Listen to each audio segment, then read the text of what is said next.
live. We're back. It's Angel and Lucky. Welcome back. 2024 version. It's the 2024 version of us. I'm not ringing in the new year correctly. I have the COVID. I have the coronavirus. I think it's COVID 20 because I've gone through the like feverish part, and now I'm into the like shivery, like let's wear sweatshirts and be chilly and sniffly and shit. And just massive headaches. But yeah. And then I get to travel next week. So hopefully I'm not just sure about that. I'm COVID-19 positive. I got to travel. And you're going to our favorite place to do it too. So that's a double whammy. Going back to the PNW. Washington's in a weird spot right now. Washington is expecting a ton of snow. Western Washington anyway. I think Eastern Washington maybe as well. The Washington Huskies football team made it to the national championship game last night and lost. Everybody at work was... Who'd they lose to? Michigan, the Wolverines. It's a game I didn't watch because I don't Not really... that I know much about this. Yeah, I don't really... I hear Michigan a lot, so like I know. I was like, oh, of course it was Michigan, as if I had any... Yeah. Oh, obviously. Obviously, I mean, there were years where college football was intriguing to me, and there were years where like I was fairly confident that the Alabama Crimson Tide could legitimately beat the Cleveland Browns or something, like a pro team. They were that good, but I didn't watch any of the game. I didn't feel really good. So yeah, but it's 2024 now. I'm glad it's here finally. I've been waiting my whole life for this year. How are you doing? I've never heard it put that way before. People were stressed about Y2K. Yeah. I said, wait a minute. 24 years from now is when I'll get stoked. I saw a clip of some movie where, it was Jason X, the sci-fi Jason Voorhees movie. It's an old one, right? Where, it's like from the 90s. And years from now. In mid 90s somewhere, and I saw a clip of it, and it was like it was like, this is the year. Apparently they were like looking at his old relics in the spaceship. I've never seen the movie, so I don't really know. I've seen bits and pieces of it, but it never held my attention, so I didn't commit anything to it. But this one clip, there's like four of them standing there looking, and they're like, what is that mask? And they're like, one of them said, it's a hockey mask. And the person's like, what's hockey? And they're like, oh, it was a violent sport that was banned in 2024. And I found that fascinating. Having just, been to a hockey game, and also my son plays hockey, so we're very immersed in hockey. Sure. And then just they're all having to wear neck guards right now because of that ninja kick guy that killed the other dude, that killed the guy over in Europe. Wow. Did you hear about that? No, I didn't. Yeah, it was a guy who played for the Pittsburgh Penguins, and he was playing in a European league over there for some reason. Yeah. And younger guy, not too old. And this other guy who was on the opposing team, who actually has a history of being like excessively violent and getting fined and all of this stuff, for straight up like jumps and does a full on like side kick at head level and cuts the dude's neck, and he bleeds out on the ice and dies. Like full on manslaughter right on the ice. So now all the parents are freaking out, and they're all like, all the kids have to wear neck guards. And of course Oliver's like, I don't want to wear a neck guard. And so but yeah, I was like, what appropriate timing. Maybe 2024 is the year. I hope not. We'll have to have legal underground hockey leagues. Yeah, you could tell them, don't fulfill the Jason Voorhees prophecy from Jason X from X number of years ago. For one. Right. For two, Chuck Norris didn't want to learn how to roundhouse kick either, and look where that took him. So, now that he was a universal force. Yeah. No, I didn't hear that. That seems like that guy should be drawn up on criminal charges for legit. Also, how do you, I get these guys are athletes and all, but like, how do you jump kick from sliding on the, like, how do you look at the video? It's wild. I'll have to. All you have to do. Yeah, it's crazy. The video is insane. The guy, there's no way it was unintentional. Like, it was Obviously absolutely not. intentional. And he was meaning to hurt the guy, but not kill him. Mm-hmm. Unfortunately, he killed him. Seems not a good defense in court. Right. And he did get arrested. Mm-hmm. He did bond out. So he is out, but they are pressing manslaughter charges on him for that because he just straight up killed a dude on the ice for complete negligence, if not just malicious intent. I thought you were going to go somewhere else. I'm like, look, we've all seen The Last Boy Scout, that opening scene where the guy's running with the football and just shoots the dude, but no. 2024. He used the knife on his foot to. I also, it harkens back to imagery.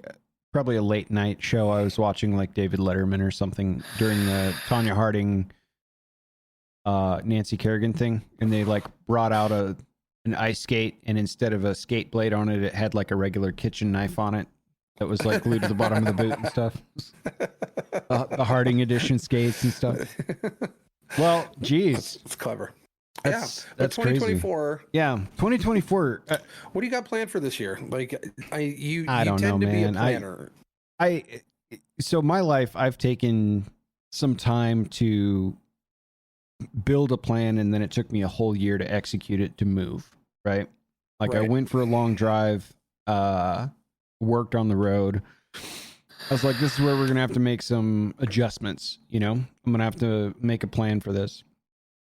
And it took me a full year to execute. And I'm kind of in that mode again. Like, what is a big goal for the end of this year? And whether I change like employers or not, I think a new job is definitely like my target focus, like a new role. Okay.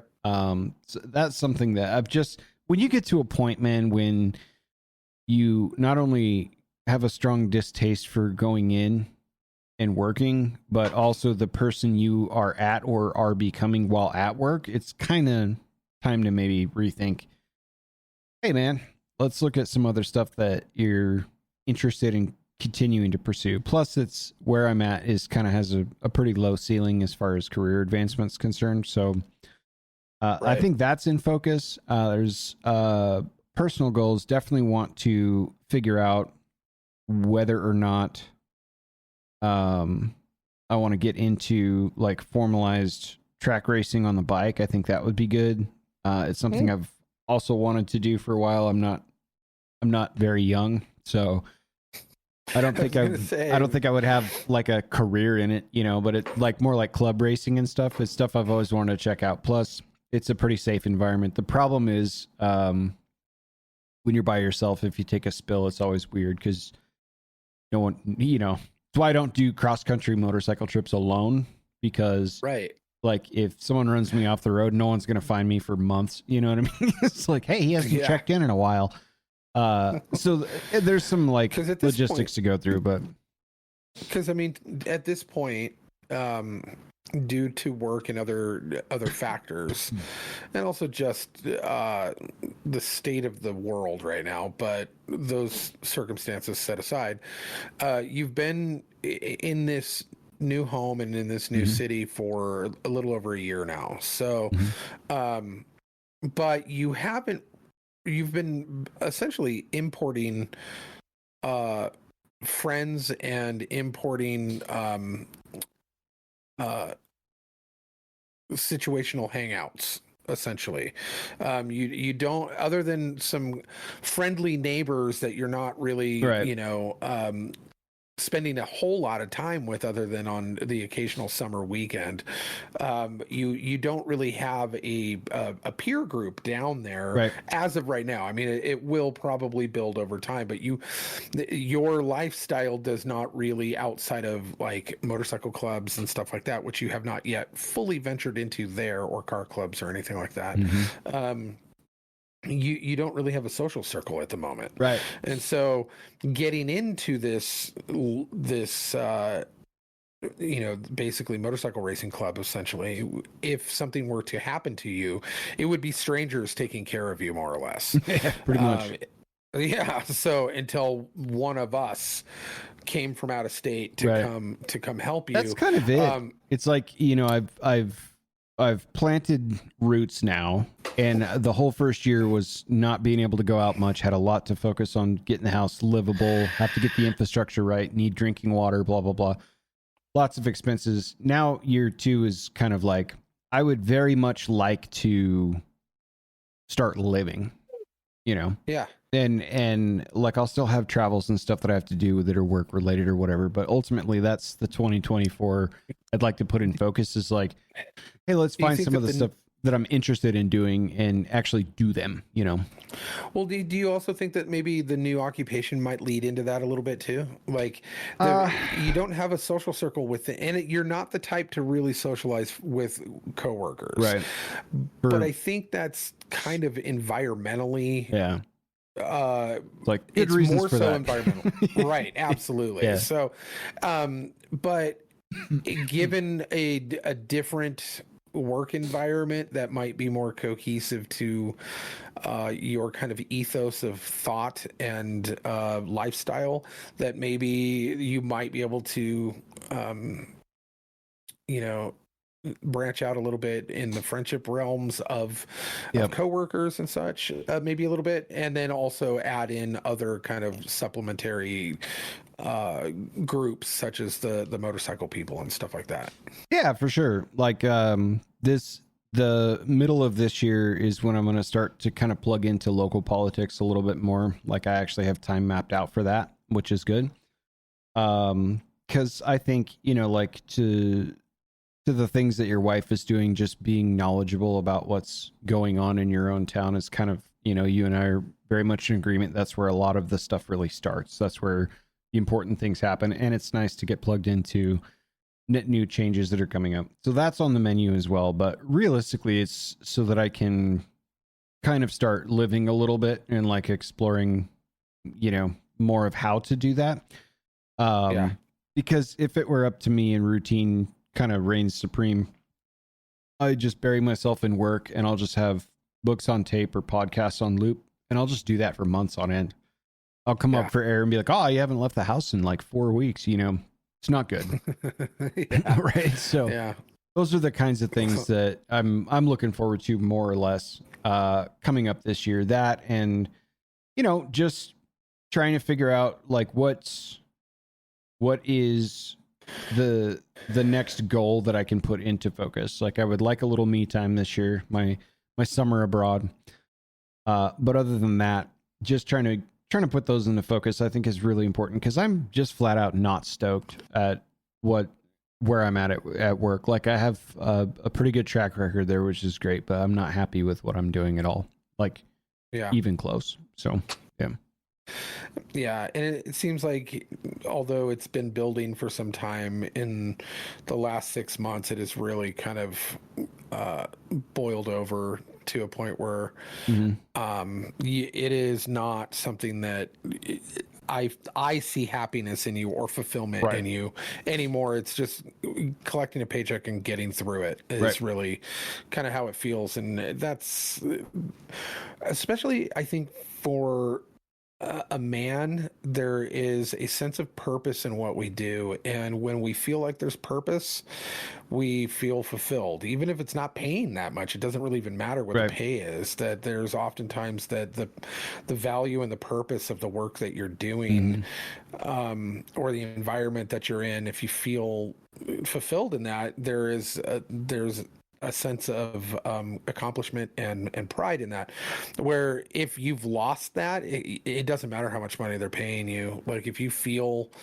that your value / purpose / like the whole ethics of the company or whatever is kind of taking you down, is it just doesn't matter anymore, and you kind of just start going through the motions. And that's kind of how it's felt. And obviously, I'm in no place to tell you how to live your life, obviously, but from an outsider's perspective, who knows you well, it has seemed that way. Oh, so and music too. I was very serious about that, getting plugged back in, which has been very rewarding, kind of stumbling down that journey too. But I'll do you one better, like to the point on purpose. That's exactly what I not only thought, but began to articulate at work as well, which was there's not a lot of purpose in some of the things that we're doing. Like I'm fascinated with that at the moment, and started to kind of draw parallels to a bunch of dead ends that were just time eater things to do. And I think that's what spurned maybe some pushback a little bit from some of the other folks that I work with, was kind of calling out, like, actually, I can tell you why this is not effective. I can show you the results of that. I can show you the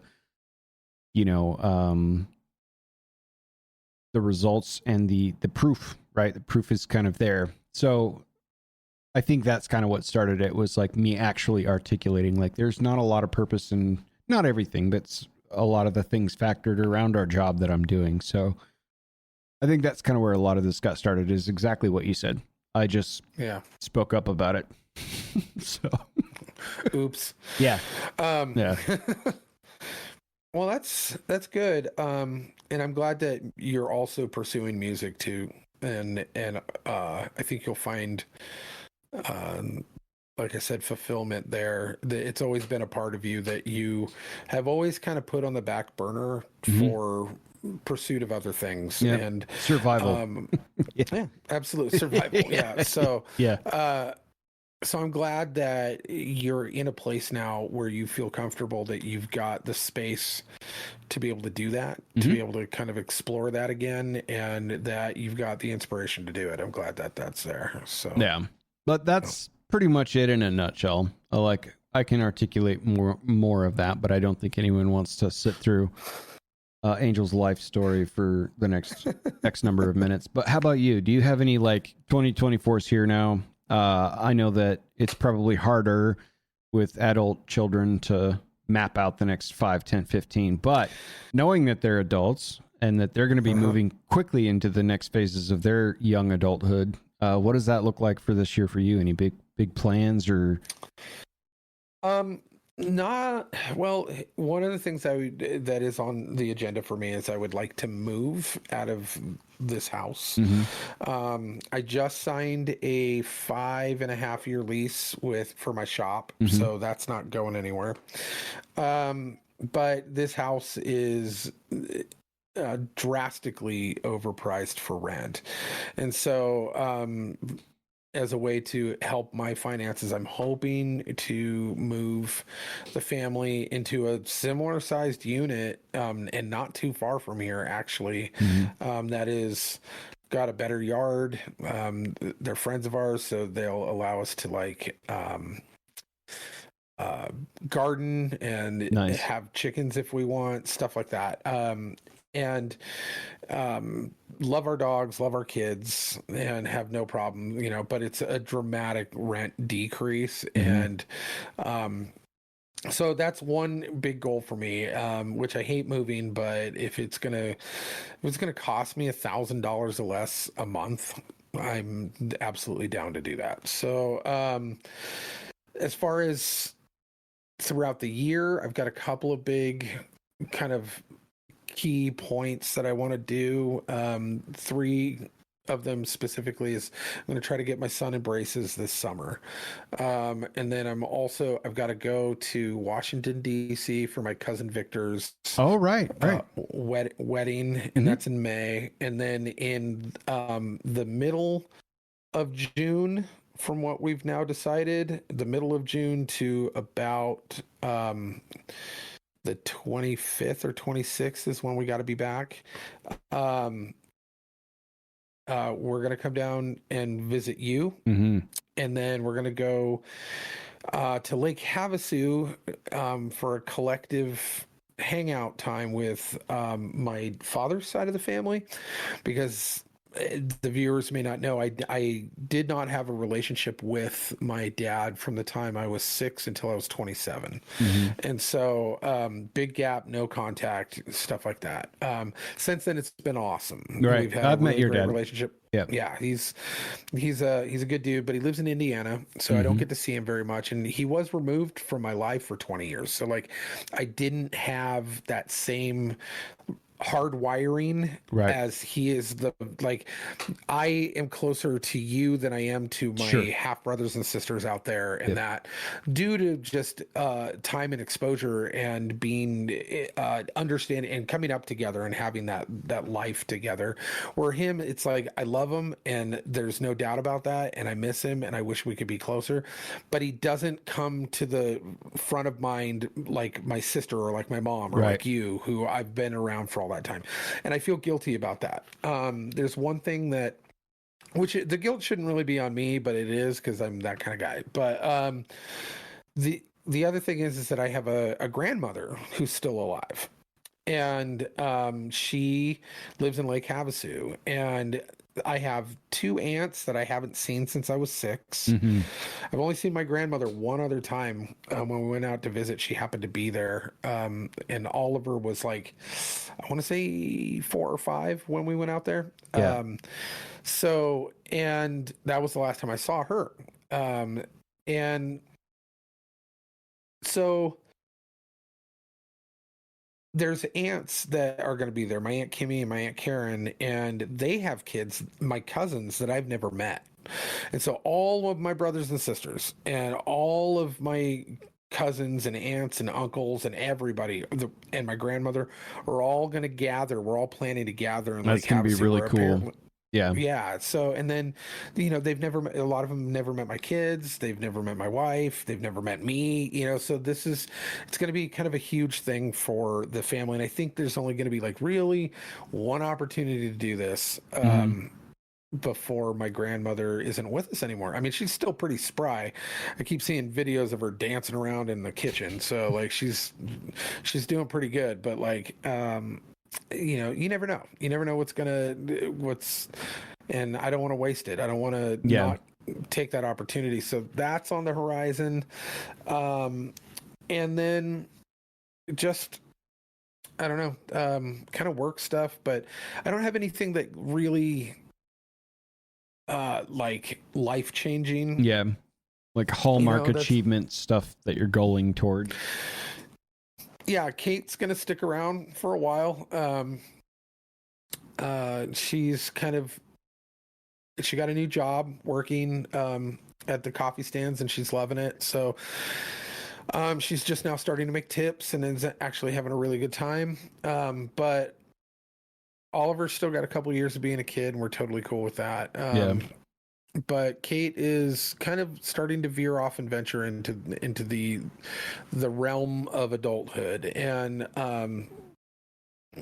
I have no worries about that at all. This kid's so prepped. She's already been buying like plate sets and silverware. She has all of her own silverware. Like she's got all the stuff. Like she'll have a fully furnished apartment when she's ready to move.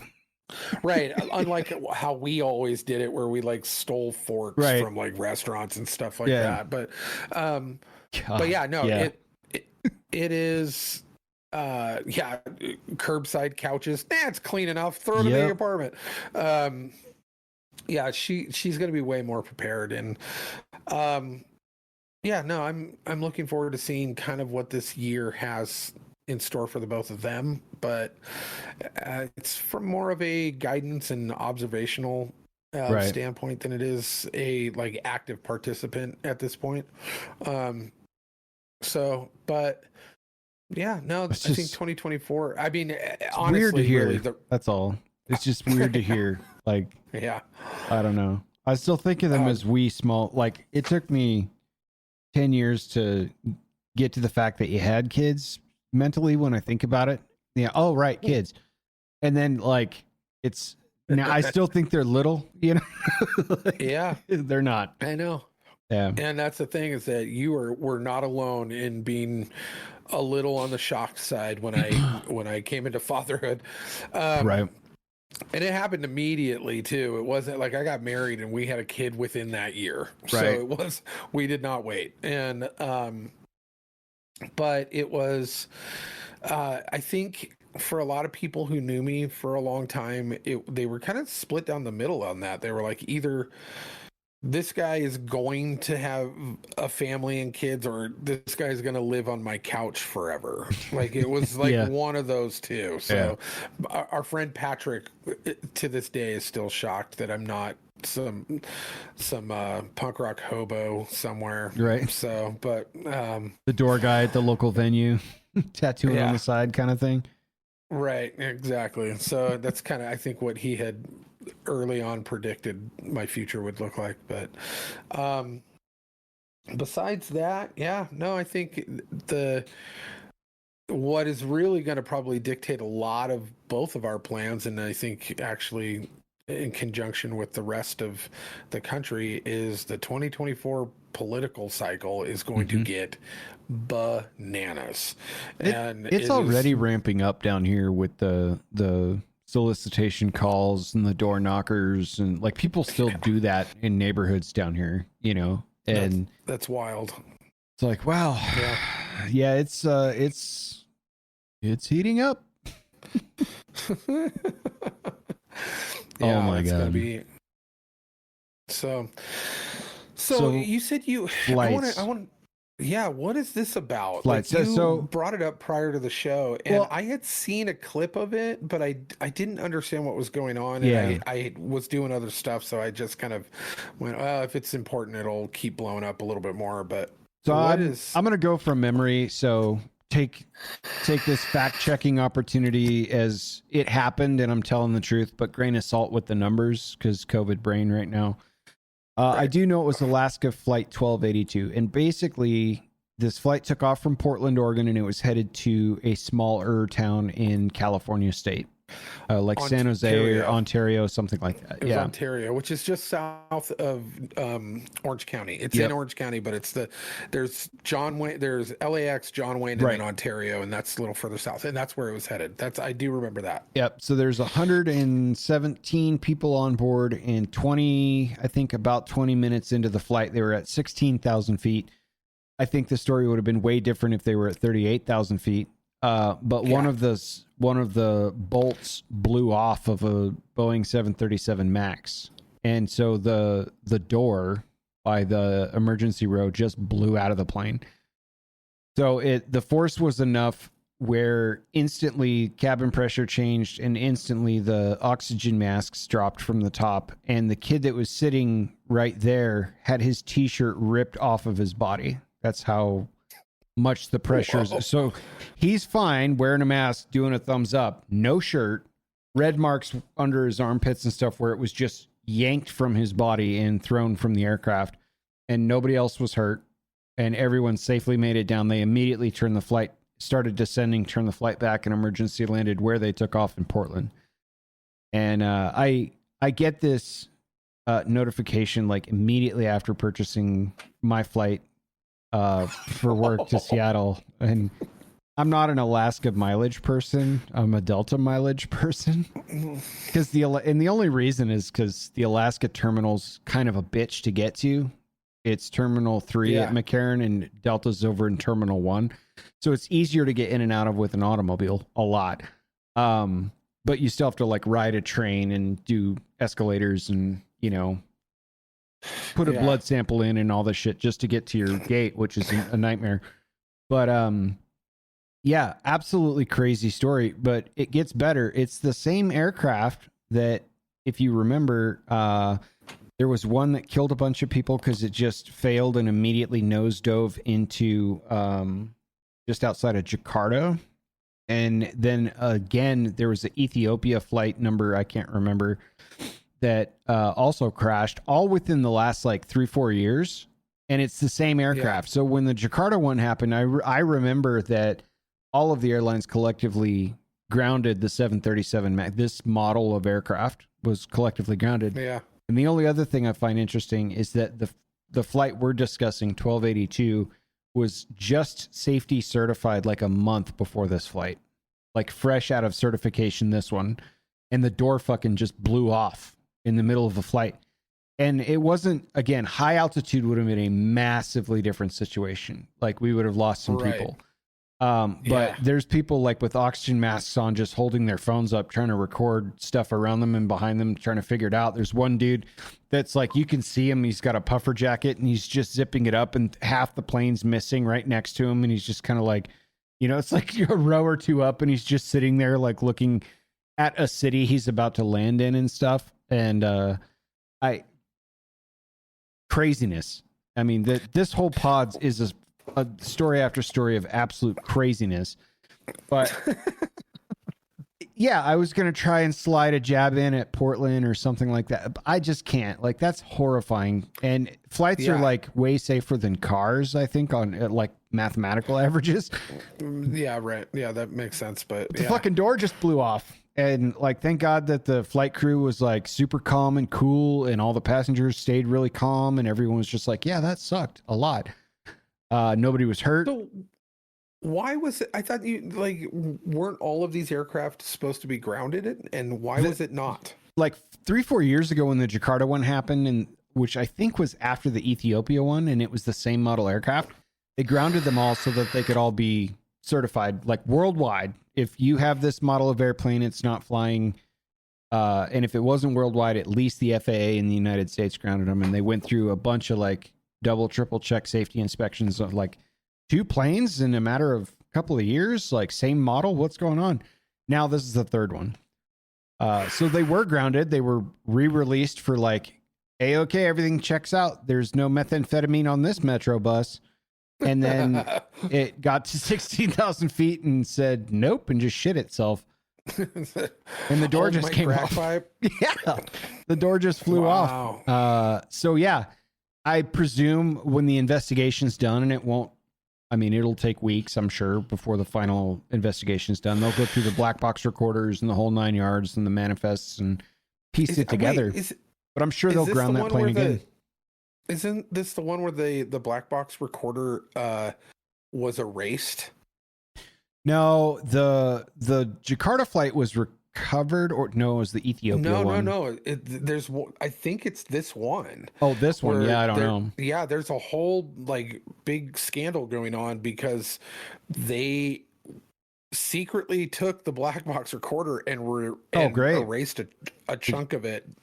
Just clearing the code so you can pass your smog inspection. Like apparently there was something going on with that. That's one of the details that I did pick up because I've seen more videos on that than the actual. Oh yeah, like, I've never seen the kid's shirt off or anything. Oh yeah, the passenger side of this is what I was kind of augured into. I'll have to look around for that, but I know that the recorders that they did recover from the earlier flights, one of them, and I don't remember if it was Ethiopia or the Jakarta one, but it showed a failure in the aircraft that the pilots then fought the entire time that the plane was going down, like the manual inputs versus what the plane was doing and what failed. So they were doing the most and tried their best, and they just couldn't recover it. And I think everybody was lost on that flight too. Wow. So whatever is going on with this 737, I think it's the MAX 8. Probably should have looked that piece up before talking about it. Everyone's like, I got a flight tomorrow. I know. If it's a Boeing flight, don't get on it. Just joking. That's everybody. Who made that one? Yeah. Do we have any Lockheeds in the fleet? No, they're all Boeing, sir. Ground them.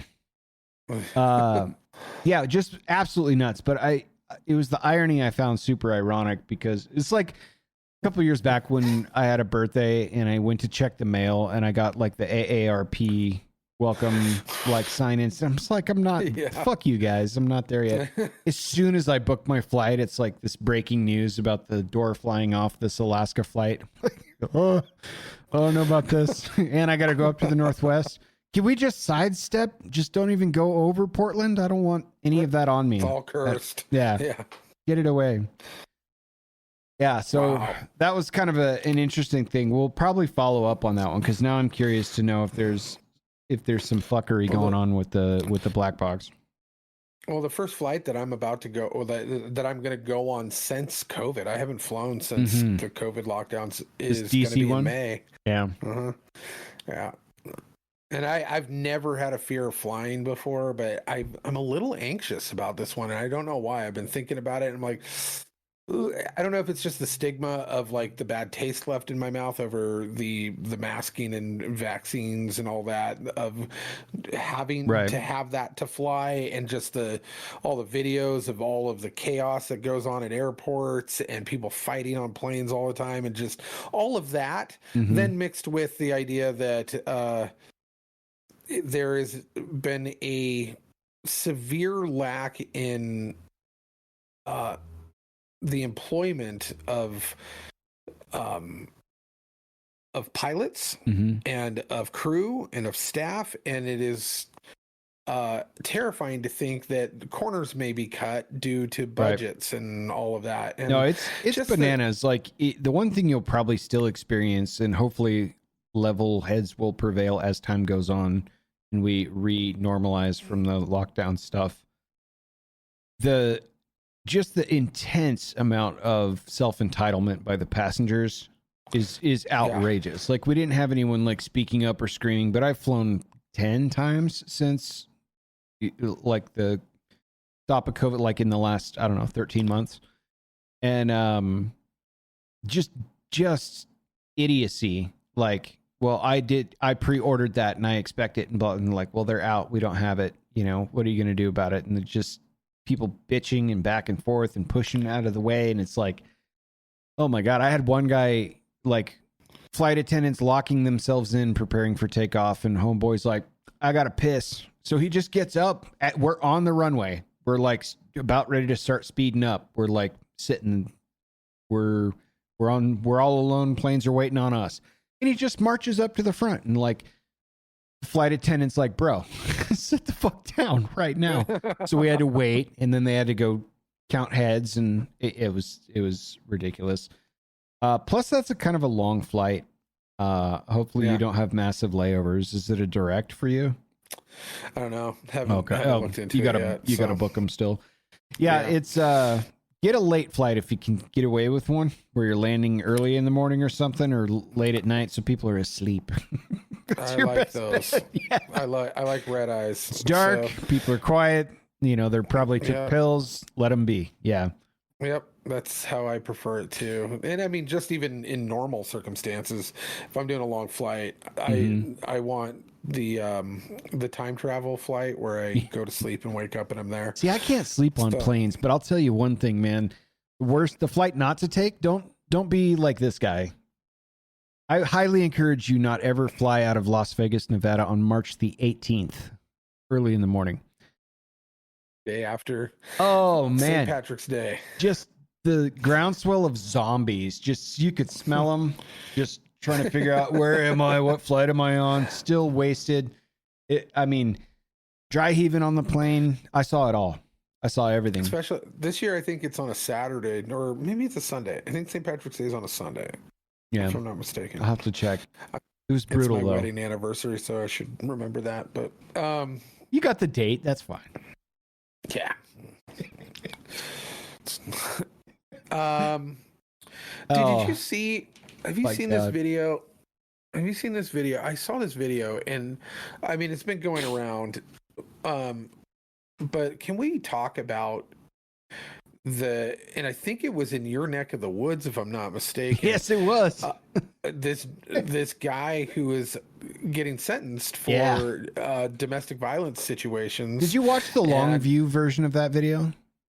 The banter they had before the sentencing thing, or did you just catch up with the bounding part? I think I saw the long view video one after I watched the other one from various postings on Memes. repeat. Yeah, but this, like the long one where he was like prattling on about how he's changed and all the things he's planning to do with his life, and she's like, yeah, and I should have let you set the table before jumping in there. Somebody attacked a judge during their sentencing trial in Las Vegas is what we're talking about, by the way. And by attacked, WWE like full on flew sideways over. He looked like a luchador jumping from the top rope, like he just jumped over the, what do they call that, the judge's bench? Yeah, the bench. The bench. It's just I mean, just right over. It looked like he Rey Mysterio that Johnson over the top rope and just took this woman out. Yeah. Yeah, I was like, well, dang. You know, that guy's got ups. Like that was an impressive move. And where was the bailiff on that? Like, not even in frame. You know what I mean? I'm like, even the TV judges have a monster sitting in the room with a badge on and a nightstick, you know? Yeah. But yeah, that guy got a clear shot. And I mean, she saw it coming for like 3 seconds before he even like that you saw him in the frame. She's like, oh no, it's coming, it's coming, it's coming. And in her eyes, she's like, this isn't happening, right until like the body left the ground and was like right up to about eye level, and then she kind of like tried to roll over for cover. And then also to set the scene, as this fight is now going on, where people are now jumping in on the guy that's being sentenced or whatever. There's a guy in the foreground in a suit. I don't know if he's prosecutor, if he's defense, whatever. Just kind of looking over, just standing there doing nothing. Yeah. Yeah. He must have been on the other guy's counsel. He must have been on the dude's counsel because he's like, well, if I beat up my client, how does that look? You know, it was like that Michael Jackson popcorn meme. He's just kind of looking over there like, oh, wow, ooh, wow, that looks bad, you know? Yeah. Stick and move, Judge Judy, stick and move, you know? I think he got a couple of good shots on that lady too before they finally pulled her off. But she was absolutely in the right. If you look at that guy's rap sheet, it was like, yeah, dude, you're just gonna say whatever you want, or whatever you need to get out of this situation. But you've already committed the crime, and this is a pattern of crime. We're gonna teach you a lesson here. And he wasn't having it. He's like, oh hell no, and then he like jumps over that thing and whoo. But it took a bunch of people to rip him off of her. And there was the big bailiff guy who was really kind of doing the lion's share of the work there. And then there was this other guy in a suit as well. Yeah, the little guy. Yeah, the little guy, and he's like throwing like little punches, and then he just starts hitting him like this, and it looked like it was like if you were to hold like a stapler or something, like, but he's pounding him with like this side of his fist. For those listening, it's like not the front part how you imagine punching somebody, but the bottom of your hand, where he's like kind of hammer fisting the guy a little bit. But the strokes are only like, I mean, 7 to 12 inches, maybe. He's just kind of Arm & Hammer baking soda powdering that guy in the head. Oh, but he went home and told all of the glory stories. Oh man, he was like, he probably told him he was Shawn Michaels and he's got like the championship belt or something. Yeah, it was. Okay, for content, that was fucking awesome. Like, I couldn't have thought of a better way to end my last week. For a reality perspective, that's, I mean, not great. You don't know. If you thought your sentence was going to be rough, it just got infinitely worse, my guy. Infinitely worse. He actually came in for his resentencing. Did you see the photos of that? No, I didn't. I don't know why I didn't look for that, because I was definitely going, I wonder what's going to happen now. Full Hannibal Lectered. They've got him full Hannibal Lectered. The Chewy mask and everything? Dude, he's got the full mask around him, like a spit mask. Same judge? He's got like these crazy, same judge. And she's just like, oh, Hammer. And I think she added a ton of time on. I'm certain of it, yeah. Yeah, but he's in an orange suit now, like, and like on a like a dolly thing, and they've got him all like locked up. They gave him the Hannibal Lecter, and it was so great. That's fantastic. So our advice from this podcast, and I think I speak for both of us, maybe let's not jump the bench and assault your judge during a sentencing trial, or you're going to get Hannibal Lecter in general. I think anybody in general, unless there's a really good reason for you, like you're protecting somebody, or but in this any case at all, you don't do this at McDonald's. You don't do this at any place where people are doing their jobs. I just say just don't do that. It's not good. It's not good. The memes have been absolutely outrageous, where it's just that 3-second jump on repeat, where it's inserting how I feel when, or like You They've know, been really good. Yeah. when someone doesn't Lego my ego, I saw that, and he just takes that flying leap. Like, there's been some quality stuff out there. I think the this internet's undefeated with that shit. I think it's got wheels too. I think this one we're going to be seeing at least a good solid year of memes off of this one. So, yeah, I'm looking forward to them. Point scored for Las Vegas, bringing the entertainment capital of the world, even in the courtroom, I guess. Speaking of court and stuff, and unsealed documents and redacted, we've heard a lot about some stuff surfacing from Jeffrey Epstein, right? Oh yeah. And yes, we have. I don't think we should spend a wealth of time on this, because what I've read and seen is very filtered and it's very news centric. So whatever. Yeah. But I'm not super surprised. Like, of all the things that have been revealed with, like, because ahead of this, we kind of knew about the Clinton relationship, and we kind of knew about certain people that were high influence. And the part that I find fascinating with like high influence people like Bill Gates and stuff like that is Epstein may not have been the billionaire that he led on. Like, so how he connected with people like this in those circles, and then just presumably, and this is me injecting myself into this story, probably catered to like all the weird twisted, desires and stuff, like tried to be that broker. But like, just getting an audience with those people for not really being super wealthy, kind of his whole empire, the way it's being reported is that it's like, well, he had a handful of Ponzi schemes and he had a handful of this and that. That's kind of what inflated his wealth, but he wasn't like, he didn't have like the back, he didn't have a financial backing to portray the lifestyle that he lived or whatever, save for certainly there was connections with very well-known people, probably paying him for stuff that is starting to come out now. But I'm not super surprised at what I saw. Anything strike you besides Hawking? Stephen Hawking.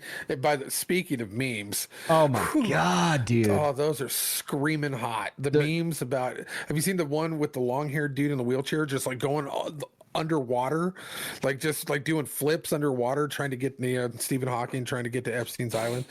I did. Oh, dude! I saw they had like a South Park style, like cartoon of it where it's like Hawking and somebody else in the same disabled setup, like dirty talking one another in the like mechanical voice, like oh yeah. I was just here for the snorkeling.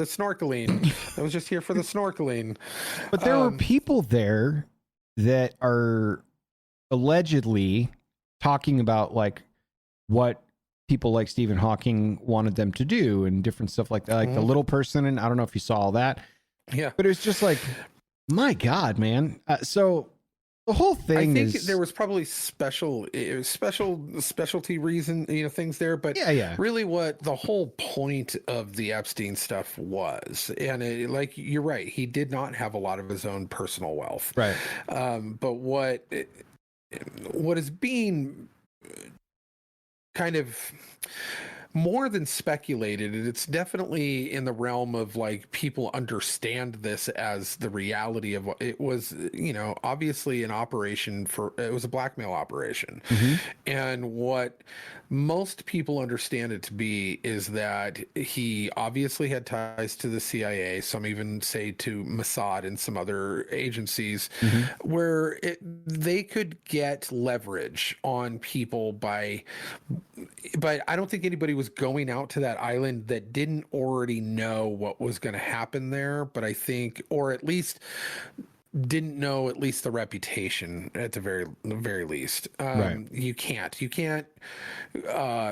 especially after, in those circles, and especially after his 2008 conviction on it, and all of the other stuff. Everybody and anybody had to have known, and. Like I know where is it Ghislaine, his wife? I think it's not his wife. They Girlfriend, were never partner, together. Whatever. The partner, yeah. And I think it's actually pronounced Ghislaine. Ghislaine. Not the Z is silent. I know where Ghislaine Maxwell's money came from, and I know what her father did to acquire it, but How he was actually a Mossad agent, like officially, not like that's where the connection comes from, is that Ghislaine's. I wouldn't be a bit surprised if you look at her sisters too. Her sisters are really, really crazy too. Yes, but I wouldn't be a bit surprised if like these agencies leveraged Jeffrey Epstein and his partner to get to these other people. Like he's not working for the CIA. He's being used by the CIA to gather and garner more blackmail and other stuff. But on the side, probably being allowed to do whatever the fuck it was that he was doing to offer services to these people.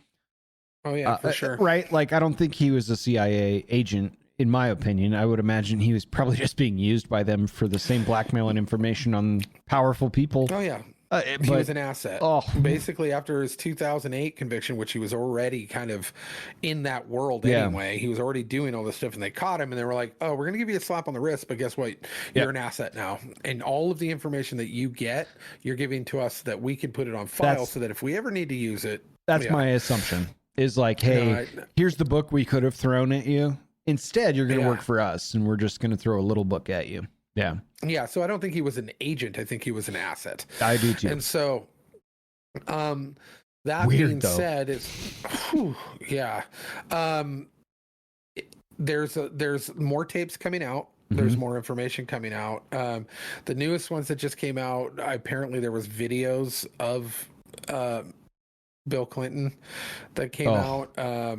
And so that's pretty damning. And apparently there's some information on Hillary as well. Goes beyond just the blue dress, huh? Yeah. The thing is that of course, everybody wants they're all biting their nails to find out whether or not Trump's name's going to come up, right? And it came up, but it came up in exonerating ways. They're like, yeah, no, we never dealt with him. And he did kick it back at the 2008, or actually, I think it was even prior. I think it was 2003 or 2004. He kicked him out of Mar-a-Lago and has never contacted him since. He's never had any contact with him since. So he knew early on, but everybody wants Trump to be in these files, and apparently the ones that dropped today, one of the key witnesses, one of the girls, she actually exonerated him entirely, like saying he's never been a part of this or whatever. But and that's gonna crack open the giant can of, well, he must have paid her off for that. There's another conspiracy. It's Russia all over again. Well, if there was any evidence, any at all, like if Trump was involved in this in any way, shape, or form, and there was documents or there was video, they would have released him immediately. We would have heard about it. Yeah, they would have released him in 2016 just to keep him from getting anywhere near the White House. I agree. And then again in 2020. Like, you think they're going to pull every lever in the book except for that one? Right. You know, they're going to if they had that stuff, they wouldn't even have had to make up the Russian collusion thing. They wouldn't have had to make 100%. Up any of that other stuff. They were like, oh no, we don't need to make anything up. Here's all this evidence of him being a pedophile, like, you know, a rapist. Here's all the information. Keep him, you know, sink him. But they obviously did not have that, or they would have used it. So I had a person I work with, who will remain redacted for the purposes of this comment, who made up a bunch of Mueller pins, like for your shirt. And it was before the Mueller report came out. How lame. They were expecting a victory lap on that one, and they just did hero status on this guy. Yeah, they didn't get one, and so I wore that pin every day for like probably 6 months. And Team Mueller, you and me, Team Mueller. That person was like, "Dude, take the fucking pin off." Like, I don't even. It's like, but it was a gift. You gave it to me. What happened? Did he get the high score? Did he break the game? What happened? Yeah. It's fun. I love this stuff. So ultimately not really surprised at what we're seeing as far as names being implicated. Yeah, nothing that came out that really kind of was shocking to me, other than just, you know, the whole you know, and with everybody else, the Stephen Hawking thing was like, I love the fact that it was, from what they say, they would import little people to do complicated math equations, complex on math problems. Chalk, yeah, on a too high chalkboard, so they were reaching. Oh man, and I have not yet been able to verify this because that, to me, neither have I. But what kind of complex do you have to have where you're just laughing at, so like, you can't reach, can you? Carry the one, bro. Carry the one. Just ha ha. You can't reach. Steve, calm down, man. Calm the fuck down. I haven't verified that either. But you know, like the person that was, you know, reportedly the one that was actually involved or whatever is talking about it and reenacting it and stuff. And there's no purpose to it other than to just be like, really? Like, because, I mean, is he getting kind of sexual gratification out of this? Because I that's guess kind of the whole purpose of it. But like, that's weird. That's being like, so what, you know, if Martha Stewart comes out, so what, you know, what was Martha Stewart up to at Epstein Island? She just brought people in to mix ingredients and make muffins like the whole time. But tell them that they're doing it wrong. They had to use their hands. They couldn't use utensils. That was the weird. No utensils, and she was just really mean, like really uncharacteristically mean to them. Like, she's normally very nice to everybody, but this was her thing. She was like really into making people mix ingredients and yell at them. Like, dude, that's perfect. Like that fits. I saw an adjacent meme to that, I believe, on Instagram, where this guy like slides in front of a hotel, rolls the window down, and there's this woman in a short skirt or whatever standing outside the window, and he's like, she like leans over into the car, and he's like, "How much to let me win an argument?" And she's like, $100. He's like, "Get in." So she gets in the car, and she's like, $50 extra, and I won't tell you how to drive either. And he's like, "Okay." And then it cuts to another scene when they're in a hotel room, and he's pacing around being like, "And that's why I want to spend just one holiday at my own house instead of having to travel all the time." And she's laying on the bed with her arms crossed. She's like, "You're right, honey. I'm sorry. You win." And he's like, "Oh, you're good. What's your Venmo?" It's like possibilities on Epstein Island kind of thing. Oh man. Yeah. Do you have that? I'll have to dig it out. I'll have to dig it out and find send it for me and send it over. Yeah, because that would be so great. Yeah, it's pretty solid gold. Speaking of Martha Stewart, it's funny you brought her up. Did you see that picture that just came out of her? That she, like, the selfie she took in the mirror, and everyone's posting it.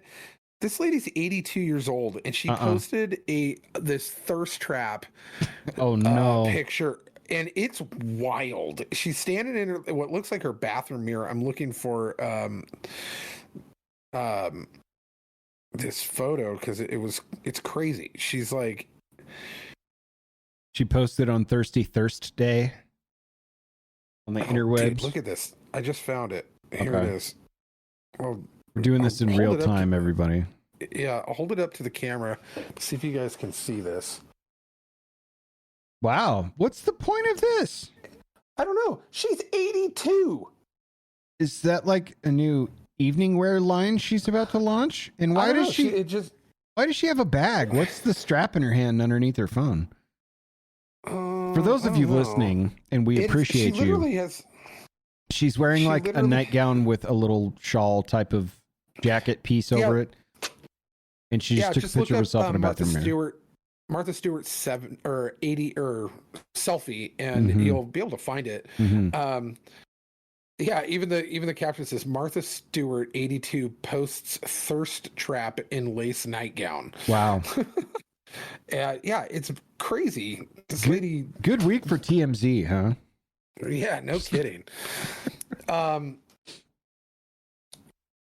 Real quick, I just saw this today, and I actually watched a video that, so I know as much as Tim Pool knows about it, essentially, because I watched he did a story on it today, because I had seen a news article, but I didn't read it. I just saw the headline, and um, so there is a large community, obviously, in a whole like boroughs and suburbs of New York City that are almost predominantly, of Jewish culture and Jewish faith there, right? And anybody who's been into any metropolitan area knows that there's probably a section where the Jewish community kind of congregates and lives and has their synagogues and their 50 families. Cent even rapped about it. Yeah. Well, there's a story today, and it is really weird. And I'm really looking forward to keeping an eye on it to find out what actually happened here, because apparently there was a synagogue in one of the Jewish parts of New York City. And a lot of the older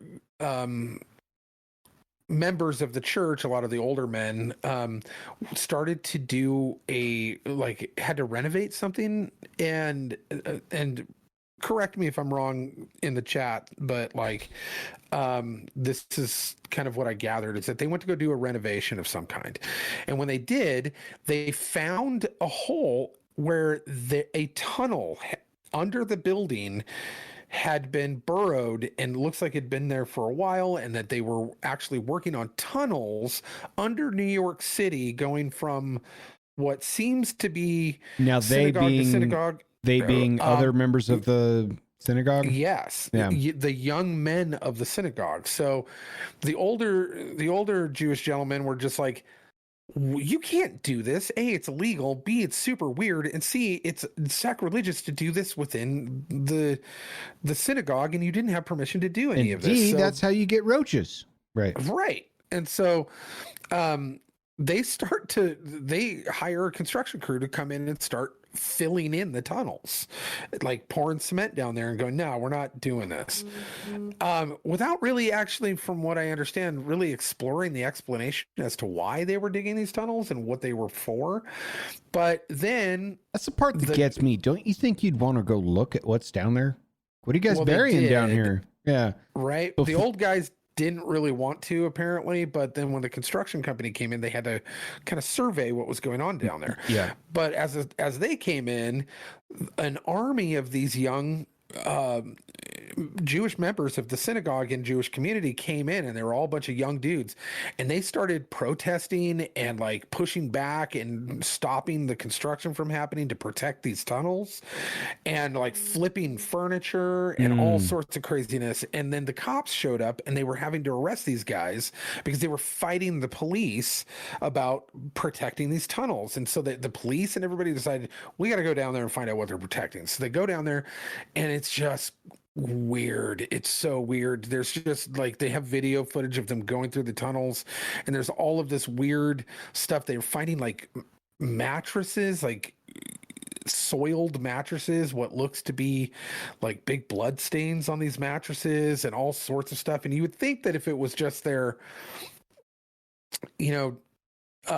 dirty boy drug and sex cult tunnels, that they'd all scatter and go, I don't know what that's about, it has nothing to do with me.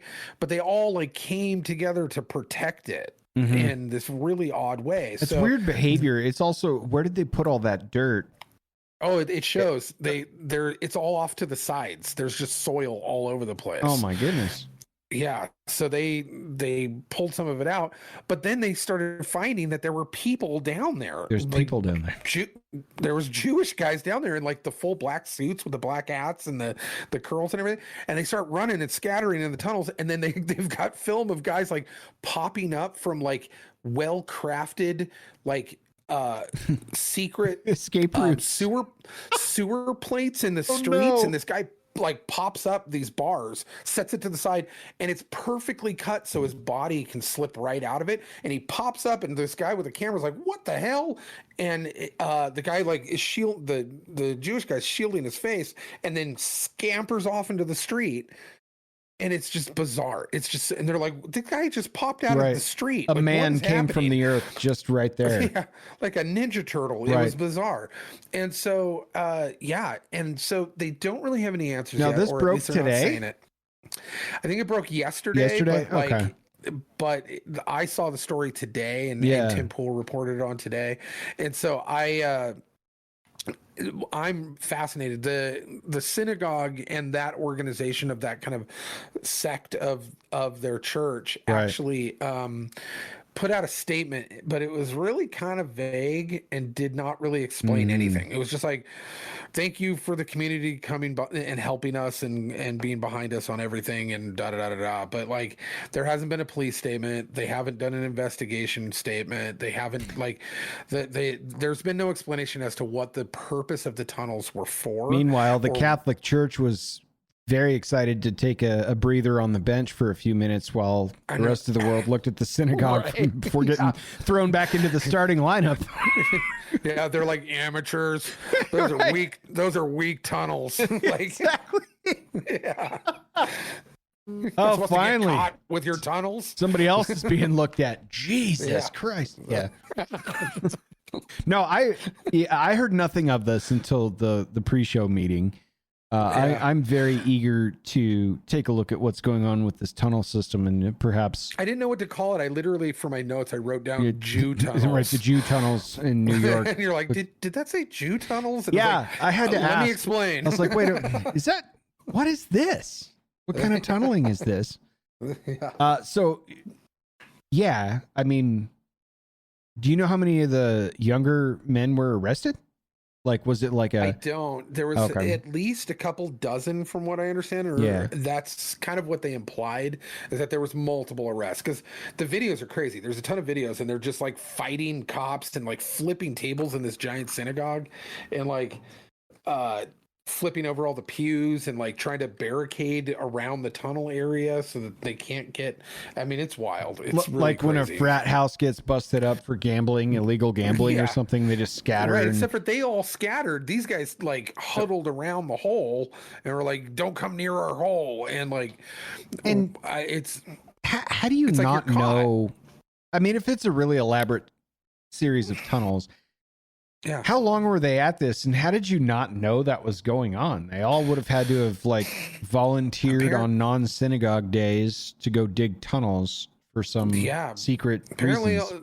Apparently, the elders of the church the synagogue did not know that this was happening, and were shocked to discover it.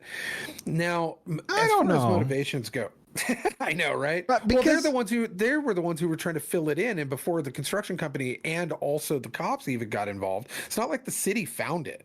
The city didn't find it. That's why I think they knew. That's why I think they knew. Is they're just like, let's just put concrete down there right now. Let's get a construction crew in here. Yeah. We're not even going to go looking. We don't even want to know what's going on down there. They're all in Florida right now for a vacation. Let's do this. How many little people you got down there solving math problems? Like.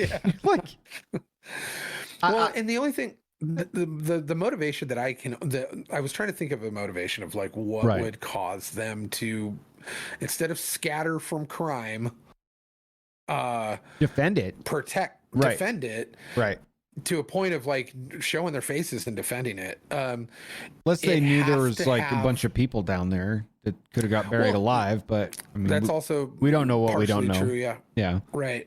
And the only thing I could think of was it has to have a religious component to it. It has to be something that they were doing in a way, because that's the only thing that you would really go to jail for in that particular case, is saving someone's life or a religious component that is, there's something sacred down there that they are doing that they find sacred, and that's, so they want to protect it. And that's the only thing I can think of that, it's still weird, but it's the only thing I can think of as far as of a motivating factor to why. So I'm curious to see how this story plays out and if I'm right, if that's what it is. Listen, young men with tree houses and or secret elaborate tunnels that are subterranean in nature are probably generally not up there or down there for religious reasons, in my experience. I'll leave it there. Yeah, that's fair. That's yeah. fair.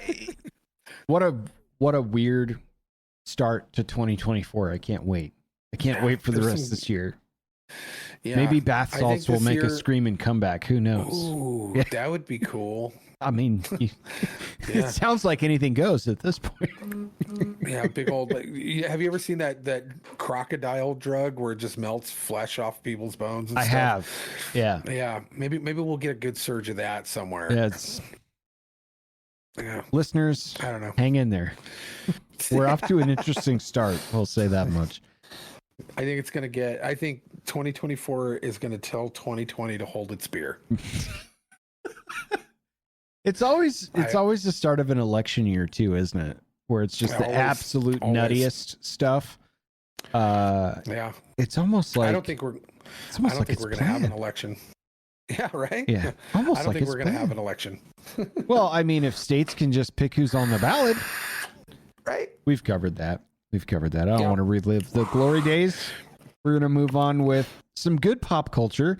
You saw some stuff. I saw some stuff. I did. Let's talk about it. Let's talk about the Equalizer 3 first, because I want to... Okay. You serve us up, because I think I've got some thoughts there, too. I did watch this movie as well. Yeah. Coming into these, I love this genre. Same here. I love the genre. I love the lone man helping people out, but is the most badass man on the planet, right. And he is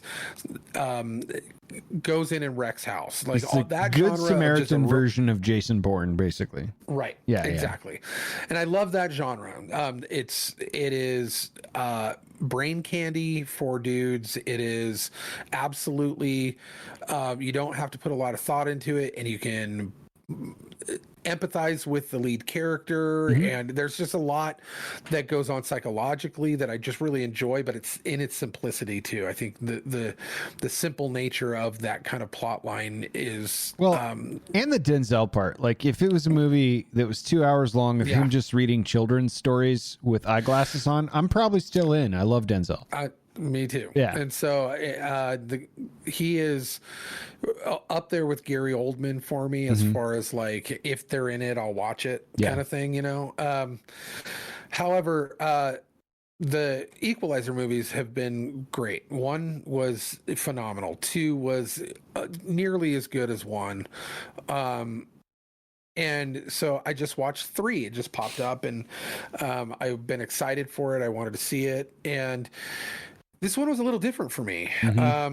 I felt that the pace is slowing with Denzel's age. Yeah. And which is fine. I'm not going to complain that the guy's getting old. He's given me plenty of action films. That was my headline hot take for this movie too.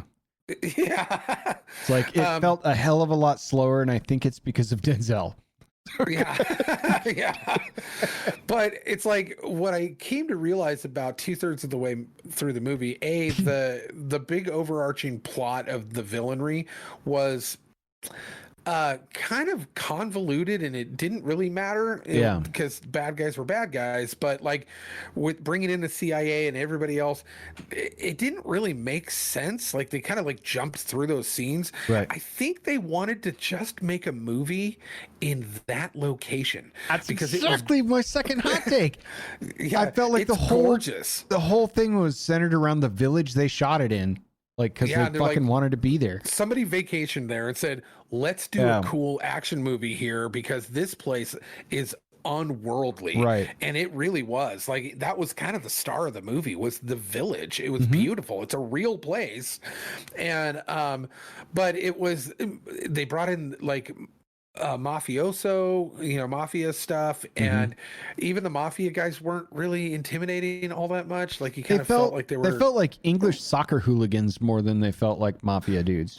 Exactly. Yeah. That's exactly what they felt like. And so and then they kind of shoehorned a loose but like love story in there that was fine. It wasn't over the top, they were just kind of trying to compel you into thinking that he's found his people in his home and he really loves it here, and that would be an element that would keep him there too. So I didn't really have an issue with it. It just felt like a contrived part of the plot in order Right. to, it was too on the nose.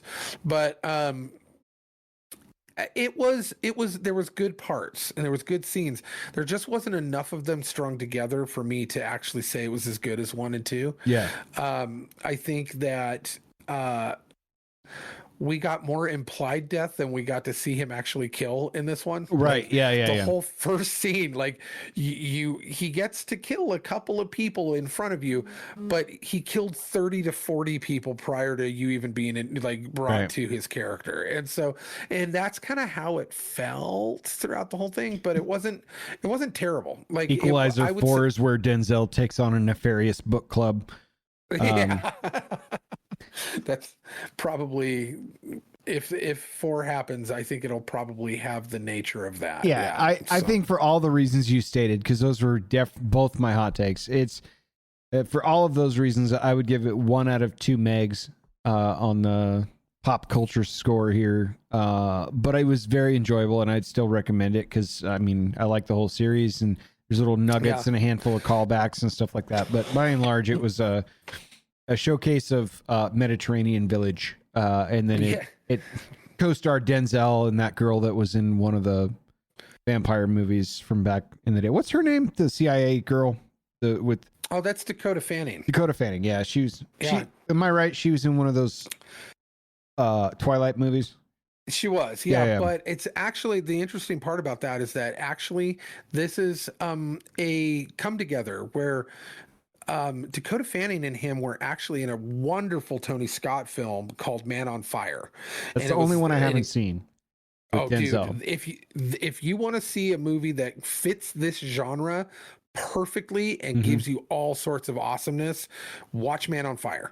Okay. And it's even got some great lines by Christopher Walken in it. Oh, and sick. It's good. It's real good. And but it's this same kind of,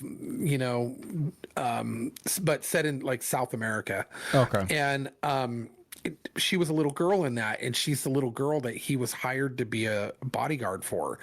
And a South American cartel, she's a diplomat's daughter, and the cartel kidnaps her. Oh, see, I'm way in. I thought it was like one of those post-apocalyptic, like we're calling the former United States the land of Jericho now kind of zombie type of thing. Not even close. Yeah. And he's an old agent who's like a wreck. He's a drunk, and he gets hired.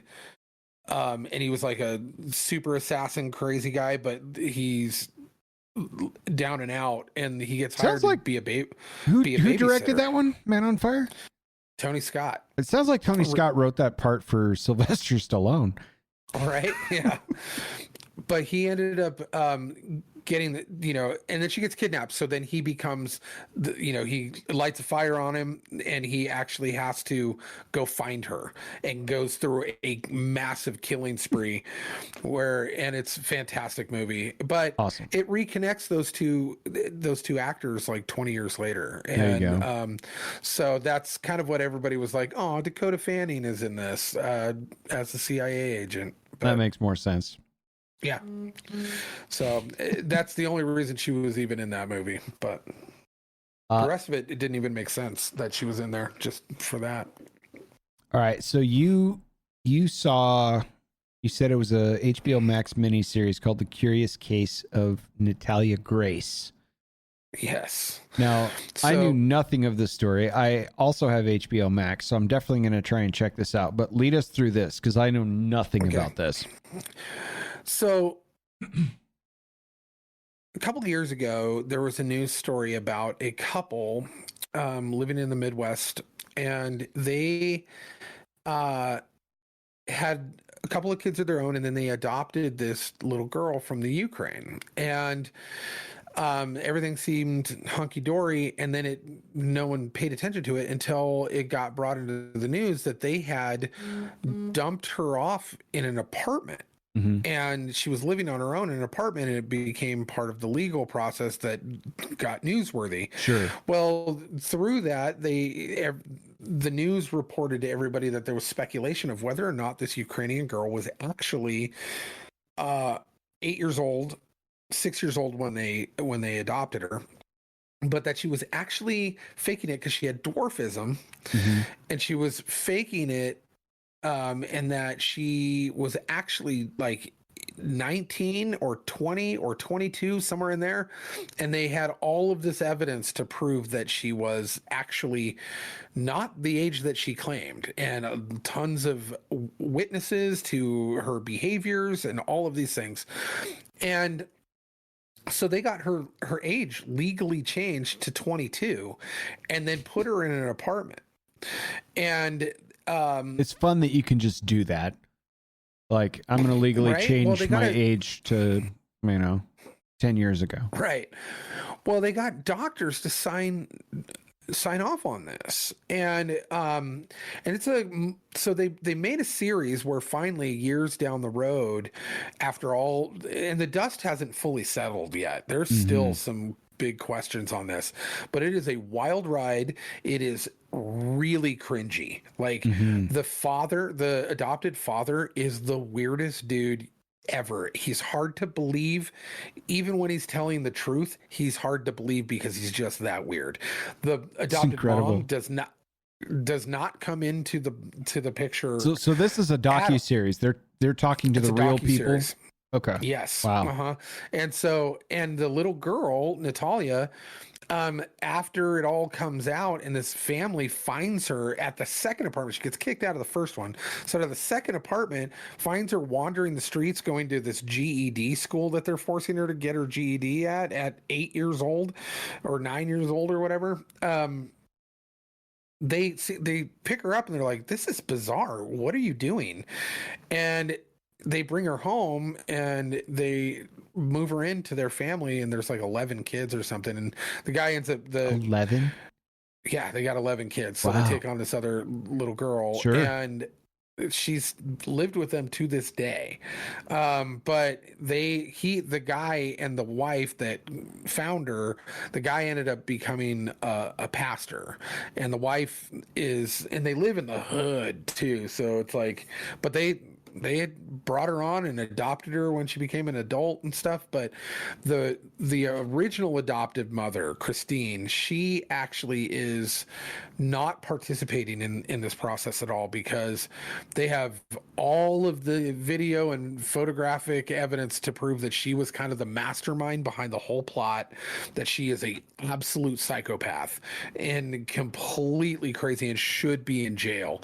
And I would imagine could probably also clear up whether the girl's 8 years old or 22 years old. They already figured it out. Yeah. So they didn't even need her, but they just went to the adoption agency. They found the mother in Ukraine. They actually did a secondary teeth analysis. They went and re-talked to some of the doctors and psychologists who all went either recanted or showed notes that said, "That's not what we said at all. Those are forged notes." So this little girl wasn't 22, no matter what these people said, and was actually, and you could see it because you watch her age develop from the time she was 6 when they adopted her to current day, and you're like, oh yeah, obviously she looked older when she was young. But now that she is older, you can see the dramatic difference in how she looks. And yeah, she's a little weird. She's weird for sure. There's no doubt about it. She lies a lot. There are weird things that she says. And she's been trained to say certain things, but she went through horrific trauma in the orphanages over in the Ukraine before she even got here, and then got passed to 3 families before she even got to these people. And then so she is in full survival mode, right, as a little person who's also a child, who's every single time she turns around, people are abusing her, and I mean, grossly abusing her. Like, that's horrible. Yeah, so it's a real hard watch, but it's so fascinating you can't look away. And I highly recommend it. It's super fun to watch because you're just like, every time you think it gets weirder, it takes a left, another turn this way, and then you're like, whoa, wait, hold on, we were just over here. It's so great. It's like, it's a fascinating true story of kind of like trying to untangle a nasty ball of twine that just, but the whole time it's almost hilarious in its cringiness. It's almost like Jerry Springer level cringy. It sounded like it from your description. Yeah, where I was just waiting for the paternity test kind of storyline. Yeah. Oh yeah, but highly recommend it. It's so how it's one of those ones. How long does one need to watch this? Is it like a 3-hour miniseries or like a 10-hour? Literally, there's 2 seasons. Oh, 2 seasons. 2 seasons, and it's they're about 42-minute episodes. Wow. And I think the first season is like 6 episodes, and the second season is like 4 or 5 episodes. Got it. It's not super long, but it is a little bit of a time investment. But the minute you watch that first one, you're going to get sucked in. You'll be investing the time whether you like it or not. So, all right. Well, I'll put it on the list for sure, because I got to travel up to Seattle next week. So, yeah, I think that would be a good one for a traveling background thing. So, perfect. Yeah. And then finally, Rebel Moon, which we both saw. It sounds like this is Zack Snyder's odd, futuristic sci-fi epic that didn't feel like it was shot epically. It felt like it was shot with a fucking GoPro at times. But take us through this. What did you think of this movie? I was really excited to see this, and waiting for it to drop. And when it finally dropped, I went immediately into it. I've been kind of starving for some type of original kind of sci-fi, epic. So, and I can understand why people were disappointed in it or did not like it. However, I actually liked it a lot. And it was due to the fact, I think, partially because of just my starvation for this type of visuals and this type of storytelling. Can't wait for Dune to come out, so we're going to watch Rebel Moon. Right, exactly. Yeah. So, but I think it has potential because I think it's supposed to be a trilogy. So I know there's at least going to be 2. There's already the trailer for the second one. But I think it was what people don't recognize about Star Wars is that Star Wars was an amalgamation of borrowed material that they, Joseph Campbelled into one kind of, storyline where this felt like the Empire's day trip through the Outer Rim, searching for a fugitive, landing on this planet that grows stuff and then demanding resources. That was what the undertones I was picking up very much too. It's absolutely Star Wars influenced. It's absolutely Seven Samurai or the Magnificent Seven influenced. It's definitely influenced by Dune. It's definitely influenced by Firefly. It's definitely influenced by, it's like an amalgamation of all of my kind of favorite things, which is, I think, is why I enjoyed it. I loved kind of the retelling of the Seven Samurai or the Magnificent Seven, where you gather all these interesting characters for one team to take on the big bad guy, right? I love those storylines. I also love like the Quick and the Dead storylines, where it's almost like a fighter video game where you've got Street Fighter or Mortal Kombat, where all of these unique characters that that's the card player, and that's the big sumo guy, and that's the other guy, and they all come together for a brawl one-on-one, and I love those type of storylines too. But this one is one of the gathering of all of these cool, unique characters that come together to try to fight one bad thing. A lot of these dudes were very uniquely written, and the different fighters that they're collecting to help defend the village, so to speak. I knew it was so telegraphed. I knew that Charlie Hunnam's character was going to be a POS, and I was really sad to see that because I knew he was going to be like the Judas Iscariot like character. Yeah. You know what I mean? I was like, fuck, I was sort of hoping he'd be like one of the guys that sticks out because I really like him. I think he picks really fun roles. I do too, yeah. Yeah. That was an unfortunate expectation that came true for me, but I enjoyed it too. I was going to tell you, is for as much as I couldn't stand the over aggressiveness on the CGI, because that part did not feel like a Zack Snyder film to me, the way that he has a very signature definitely like look to his movies. But it definitely had flaws. Don't get me wrong. It definitely had flaws. But I enjoyed the story a lot, for sure. And I think like a lot of people complained about the lack of character development. And I'm like, I actually got quite a bit of character development out of this. I don't know why that was a complaint, but even so, it's an opening film to a bigger story arc. And so the fact is that you're going to build on that. Like if you look at the first Star Wars movie, there's not a lot of character development in Star Wars either. Right. Like that comes over the course of the next couple of movies where we understand Luke Skywalker for who he is. Yeah, I was going to say, if it's going to be a trilogy, I expect we're going to see a lot more character development because we just found these dudes kind of experienced what they could do in a brief moment, and now they're all together in credits roll, and it took whatever it was, 2 hours to do that. So that's my expectation. It's a good setup. Yeah, it's a good setup film, and the ensemble cast outside of the main character, I think all the supporting cast were fantastic picks and did a really great job in this. The title character, the girl, she is cool. She didn't really stun me with anything outside of her obvious athleticism, which we saw in other movies such as The Kingsman. She's the girl from The Kingsman, and some other ones too. She's known for her athleticism, but I did not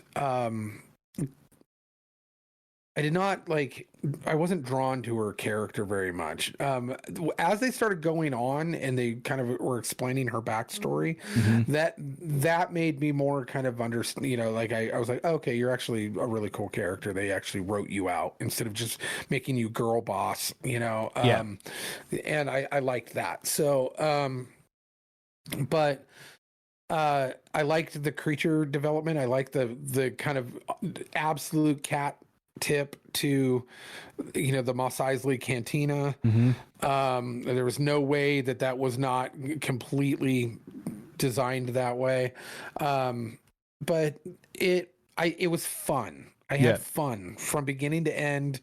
The fight scenes were really cool. They did a really good with choreography on that. They did. Yeah, the creatures I thought were the like signature to that. They did a really bizarre, like unlike anything I've seen in a long time, as far as like just the creature development in this universe that they're building. And I thought it was really cool.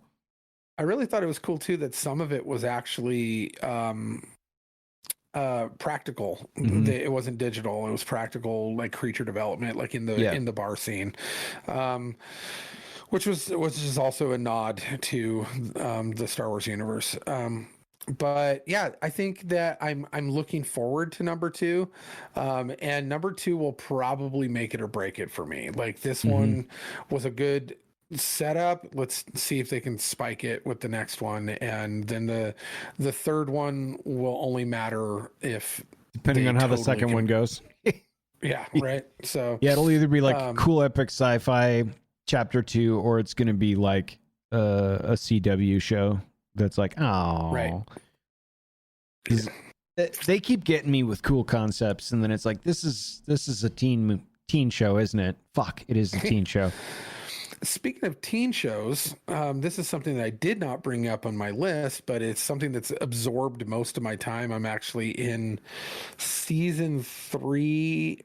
No, just started season 4 last night of the HBO series that is based off the DC comic books Titans. Yeah. And I've been watching that, and it's not bad. It's actually really good.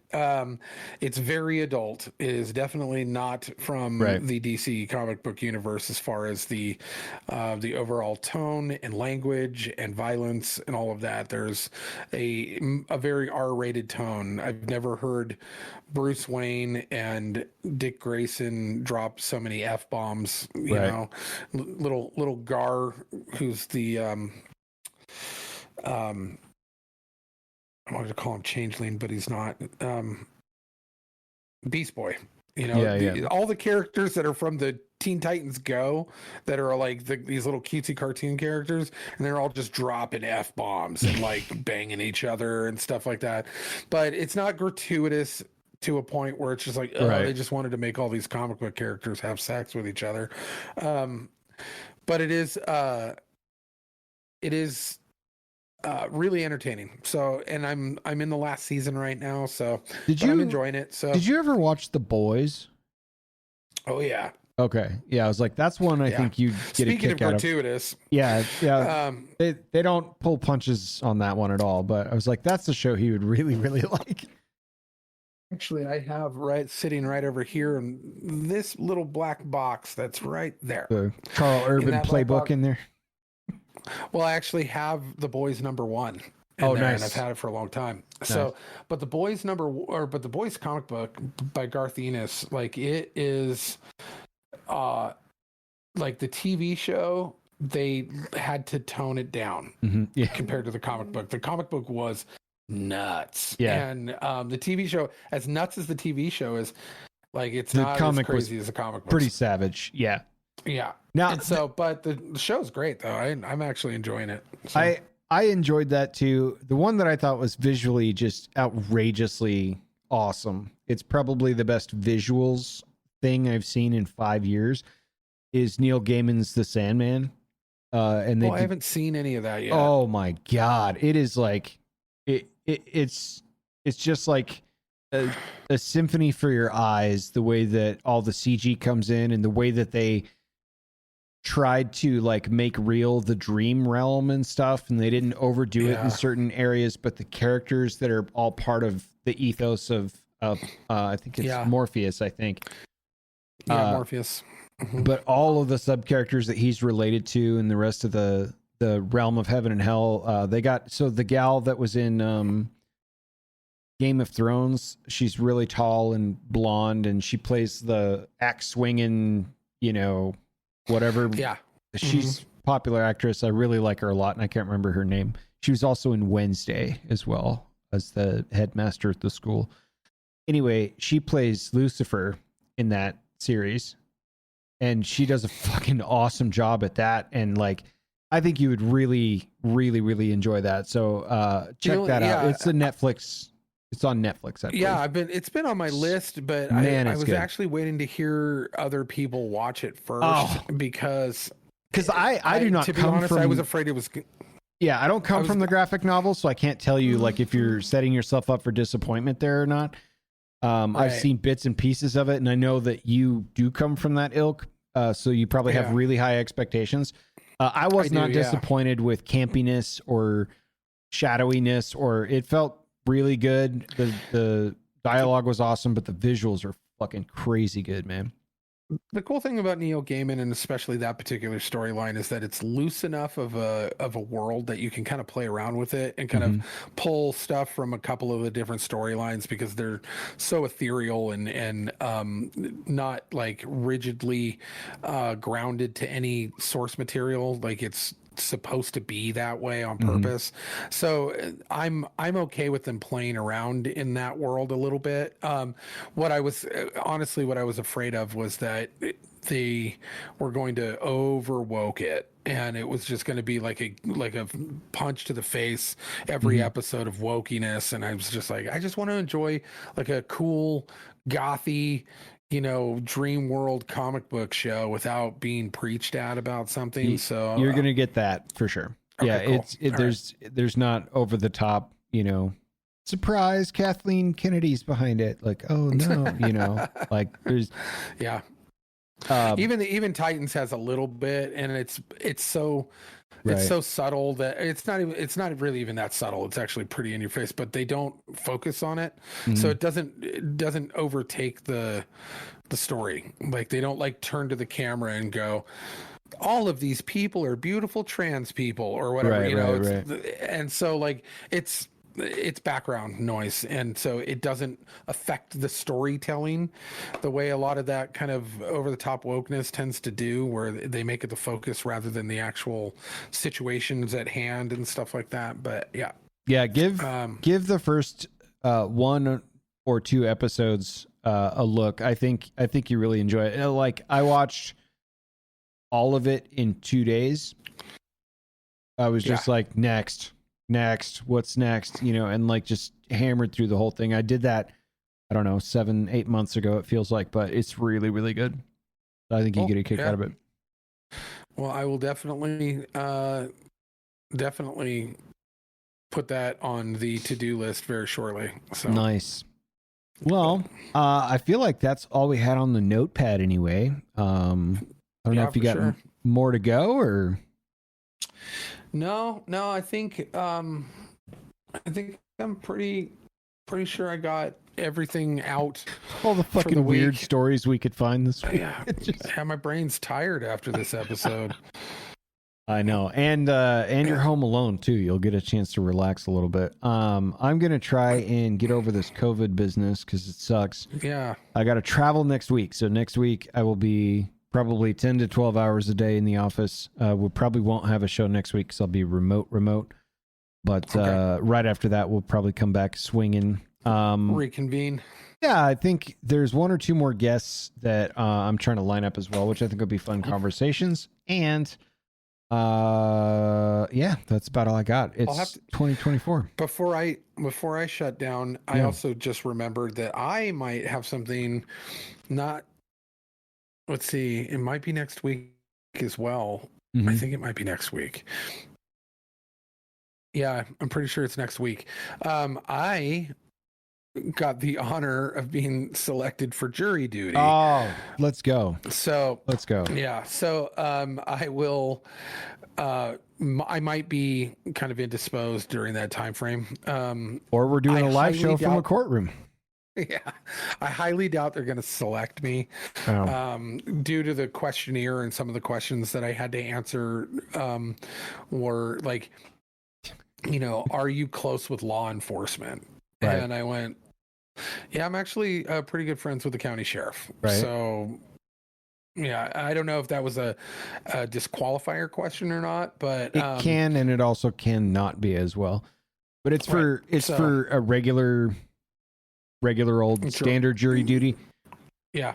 Yeah. See, so someone I'm close to had not so regular old standard jury duty. They got called up for a federal, like 10 weeks, I think it was, or something like that, which turned into like 20 weeks of jury duty, where they were basically going through all this crazy evidence so that they could like pass it to a real jury trial. And it was like a RICO thing. So it just kept coming. So they're like, yeah, this one's going to be like up to 6 months. We need you every week at this time. And it was like pretty brutal. And she was selected. So it was like, oh, well, you lucked out. Like I usually tell them as much as I can to get them to not select me. Like, do you have any preconceived feelings on their guilt or innocence? Be like, fuck yeah, they're guilty. You arrested them, didn't you? Oh, okay, you can go. Like, all right. So, well, good luck with that. Your officers have poor judgment? Is that what you're saying? Is that on the record? You just pretend to record them? Yeah. Well, yeah. I don't mind if I get it. Like, it doesn't bother. It's only for like 3 or 4 days. Yeah. And I'll find out on the 12th if I'm actually going to be a part of this. But I have been selected. This will be my 3rd time being selected, but I've never had to serve because the other ones got dismissed before we even got there, or I just wasn't selected. But if it happens this time, I'm actually in a weird place where I'd actually be fine with it for the first time ever. Normally it's an enormous inconvenience, but it happens to run on, like, I think I'll miss a day of work, and I'm in a position to do that with what I do. So I'm like, if it happens, it happens.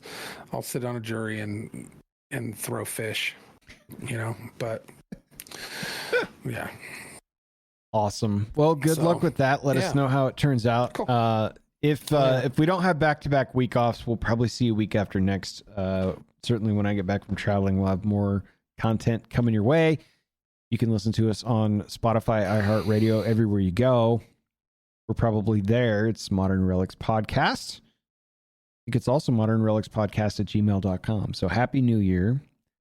Happy New Year. Don't dig tunnels where you're not supposed to. Stay off Epstien Island and treat your judges fairly. Just saying. We'll talk to you soon. That's some great advice. Going into 2024, I think that's some pretty solid advice. All right, brother. We'll talk to you soon. All right. We'll talk to you soon.